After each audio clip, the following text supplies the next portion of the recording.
दोस्तों आपको ये तो पता ही होगा कि इंडियन स्पेस रिसर्च ऑर्गेनाइजेशन यानी इसरो ने फिलहाल चंद्रयान 3 को सक्सेसफुली लॉन्च किया है, जो कि 23 अगस्त को मून पर लैंड करने वाला है। एंड इसरो के ऐसे ही कई सक्सेसफुल प्रोजेक्ट्स लाइक 2013 के मिशन मंगलयान, जिस पर डेडिकेटली एक मूवी भी बनी है। एंड ऑल्सो 104 सैटेलाइट्स का साथ में लॉन्च करने का रिकॉर्ड भी भारत के इसरो के पास था। एंड और भी कई ऐसे सक्सेसफुल प्रोजेक्ट्स गए हैं जिसने इतिहास रचा है। भारत स्पेस की रेस में बहुत ही तेजी से आगे बढ़ते जा रहा है और ऐसे ही फ्यूचर के कुछ इसरो के अपकमिंग प्रोजेक्ट्स आने वाले हैं जो कि भारत को एक नई ऊंचाई पर ले जाएंगी। हेलो दोस्तों, मेरा नाम है आकाश और हम इस वीडियो में जानेंगे इसरो के बारे में और उनके कुछ अपकमिंग प्रोजेक्ट्स जो इतिहास बना देगी। वैसे क्या आपको पता है हमारी इसरो की शुरुआत कैसे हुआ था? तो इसरो का शुरुआत विक्रम साराभाई के द्वारा इंडिपेंडेंस डे यानी 15 अगस्त 1969 के दिन हुआ था। इसरो का पहला सैटेलाइट 19 अप्रैल 1975 जिसका नाम आर्यभट्टा था, वह सोवियत यूनियन के मदद से लॉन्च किया गया था। इसरो का हेडक्वार्टर्स बेंगलुरु में स्थित है और तब के टाइम तो इसरो अपने इक्विपमेंट्स को साइकिल और बैल गाड़ियों के जरिए ले जाया करता था। और आज का वक्त देखो, ISRO one of the best and most successful space organization बन चुकी है।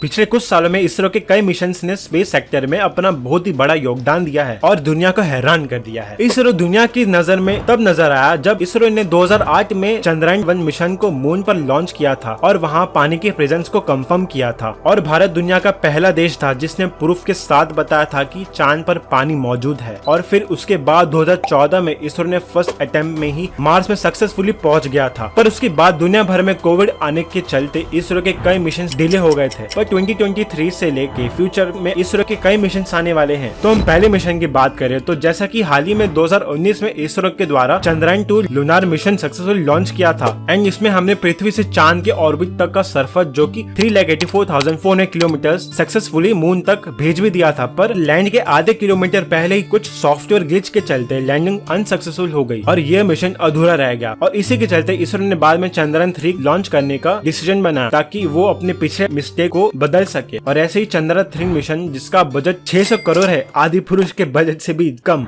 यह मिशन हाल ही में 14 जुलाई को अर्थ से सक्सेसफुली लॉन्च हो गया है और 23 अगस्त को मून पे लैंड होने वाला है। और यह मिशन भारत के लिए बहुत ही मायने रखने वाला है क्योंकि यह मिशन मून के दूसरे साइड को स्टडी करने वाला है। जैसा कि मैं भी आपको पता होगा कि चांद पृथ्वी से टाइटली लॉक है और हमें पृथ्वी से हमेशा चांद का सिर्फ 59% ही दिखता है और बाकी का 49% जो कि सालों से हमें कभी नहीं दिखा है वह अधूरा रह जाता है। तो उसी को स्टडी करने के लिए चंद्रयान 3 को लॉन्च किया है। दूसरा मिशन है आदित्य L1 जिसका बजट है 378 करोड़। यह मिशन इसरो के लिए बहुत ही टफ मिशन होने वाला है, पर हमारे इसरो के लिए तो कुछ भी नामुमकिन नहीं है। यह मिशन सूरज को स्टडी करने के लिए भेजा जाएगा। इसे पृथ्वी से 1.5 मिलियन किलोमीटर दूरी की रेंज में दूर एक रेंज होता है लैग्रेंज पॉइंट यानी L1, जो कि बेस्ट पॉइंट होता है सन को कंटिन्यूस स्टडी करने के लिए। इस पॉइंट पर कोई भी एक्लिप्स नहीं होती और कोई सन या अर्थ की ग्रेविटी की फोर्स भी सैटेलाइट को परेशान नहीं करती। यह मिशन सूरज के कोरोना फोटोस्फीयर क्रोमोस्फीयर को स्टडी करेगा। इसके अलावा यह सोलर इरप्शन एंड सन के मैग्नेटिक फील्ड को भी स्टडी करेगा। तीसरा मिशन है गगनयान जिसका बजट ऑलमोस्ट 10,000 करोड़ होने वाला है। यह मिशन मैन मेड होने वाला है जिसमें Indian spacecraft, Indian launchers and Indian astronauts होने वाले हैं। इस मिशन में 3 मेंबर्स को 5 से 7 दिनों के लिए स्पेस में भेजा जाएगा। पर ये मैन मेड मिशन के पहले 2 अनमैन्ड मिशन होने वाले हैं और कोविड के चलते इसमें डिले आ गई और अब ये मिशन 2024 तक लॉन्च किया जाएगा। फोर्थ मिशन है निसर। यह मिशन यूएस के नासा और इसरो के साथ मिलकर कर रहे हैं। यह मिशन में वर्ल्ड्स मोस्ट एक्सपेंसिव सैटेलाइट होने वाली है जिसका बजट $1.5 बिलियन होने वाला है। यह सैटेलाइट वर्ल्ड की बेस्ट रेडार इमेजिंग सैटेलाइट होने वाली है। यह सैटेलाइट पृथ्वी के इकोसिस्टम यानी क्लाइमेट चेंजेस को स्टडी करेगी। पृथ्वी पर natural hazards like earthquake, tsunami and volcano पे भी नजर रखेगी। जैसे पृथ्वी पर कहाँ लैंडस्लाइड्स हो रहे हैं, कहाँ ग्लेशियर्स पिघल रहे हैं, यह सैटेलाइट उसे पता कर पाएगा। पांचवा मिशन है एक्स-रे पॉलीमीटर सैटेलाइट। इसरो ये मिशन बेंगलुरु के RRI यानी रमन रिसर्च इंस्टीट्यूशन के साथ कोलैबोरेट करने वाली है। यह एक ऑटोनॉमस रिसर्च इंस्टीट्यूट है। यह मिशन होगा भारत का पहला और दुनिया का दूसरा पॉलीमेट्री मिशन। इसमें होगा ये कि 50 ब्राइटेस्ट नोन सोर्स को स्टडी करेगा जो कि ब्रह्मांड में अलग अलग एस्ट्रोनॉमिकल सोर्सेस होते हैं like black holes, neutron stars, nebula and supernova etcetera. इनमें से जो एक्सरेस निकलते हैं यानी उनमें से जो रेस इमिट होती हैं वो कहाँ का एब्जॉर्ब हो रहा है, कहाँ का बेंड हो रहा है, उस रेस का नेचर क्या है, यह सैटेलाइट उसको स्टडी करेगा। एंड आखिरी मिशन है स्पेसएक्स और स्पेस डॉकिंग एक्सपेरिमेंट। दोस्तों इंडिया का अपना स्पेस स्टेशन का सपना पूरा करने से पहले यह स्पेस डॉकिंग एक्सपेरिमेंट मिशन को किया जाएगा क्योंकि स्पेस स्टेशन को फंक्शनली बनाने के लिए यह मिशन बहुत ही क्रूशियल है। डॉकिंग का मतलब है स्पेस में 2 फ्लाइंग ऑब्जेक्ट्स को एक दूसरे को फिजिकली कनेक्ट करना या ह्यूमंस को एक स्पेस क्राफ्ट से दूसरे स्पेस क्राफ्ट में ट्रांसफर करने के लिए होता है। डॉकिंग 2 ऑब्जेक्ट्स को कन्वर्ट करके सिंगल लार्ज यूनिट के लिए भी यूज किया जाता है। अगर ये SpaDeX mission and Gaganyaan mission successful होता है तो इसके बाद भारत का खुद का स्पेस स्टेशन का सपना पूरा किया जा सकता है। और अगर भारत इसमें सक्सेसफुल हो गई तो यूएसए, चाइना और रशिया के बाद भारत पूरी दुनिया का स्पेस स्टेशन ओन करने वाला चौथा देश बन जाएगा। दोस्तों तो ये थी इसरो के कुछ अपकमिंग प्रोजेक्ट्स जो कि इतिहास रचने वाली है। अगर दोस्तों वीडियो अच्छा लगा तो वीडियो को लाइक, शेयर एंड चैनल को सब्सक्राइब जरूर करना। मिलते हैं नेक्स्ट वीडियो में। जय हिंद।